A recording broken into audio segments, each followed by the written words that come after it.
I think the very valuable part of the Invasive Mussel Collaborative is it brings a lot of very good minds together. It brings engaged experts in the field together, and when we get together in a room, we talk about it, we get excited about what's on the edge of research. What do we need to do next? What can we stretch to try to figure out of what we don't know about mussels?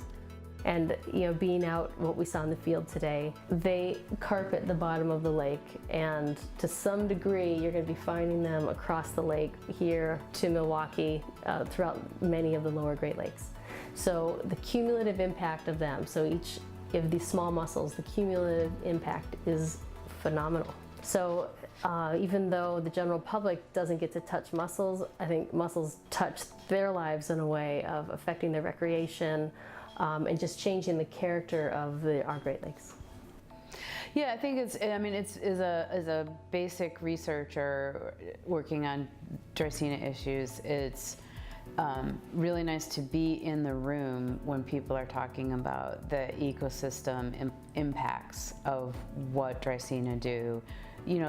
Understanding that the research that you've done and that I know other colleagues have done gets interpreted and gets brought into that process.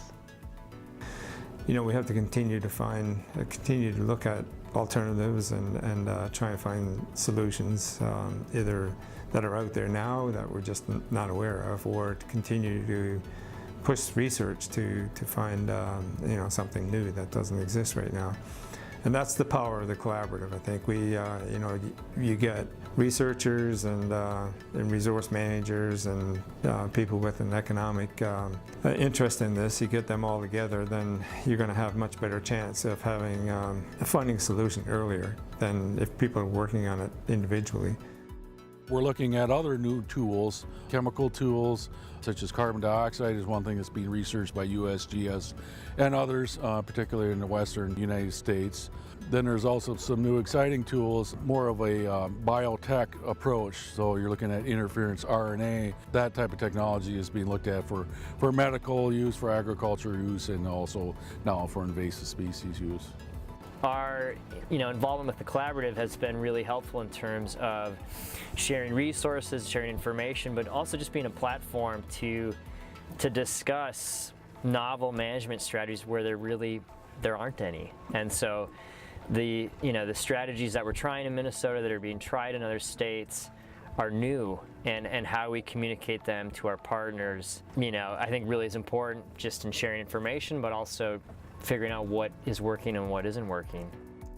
I think what the difference is for the collaborative is that it's trying to keep all parties involved the whole way through, so that we're trying to come up with that common solution, but really with direct representation, so we can take those solutions back and manage them jurisdictionally rather than relying on one group, the Great Lakes Commission or the Mussel Collaborative directly, to solve the problem on their own. With the collaborative, we've all come together to agree on a strategy for management of control of mussels in the Great Lakes region. And ultimately what we want to do is drive ongoing investments in research and policy. We do have tools. We're still learning how to use them and what could be feasibly applied in our larger lake systems where there are significant infestations. But those infestations are continuing to have dramatic effects on our ecosystem, on our recreational uses, on drinking water. So it's important that we continue to work on this problem.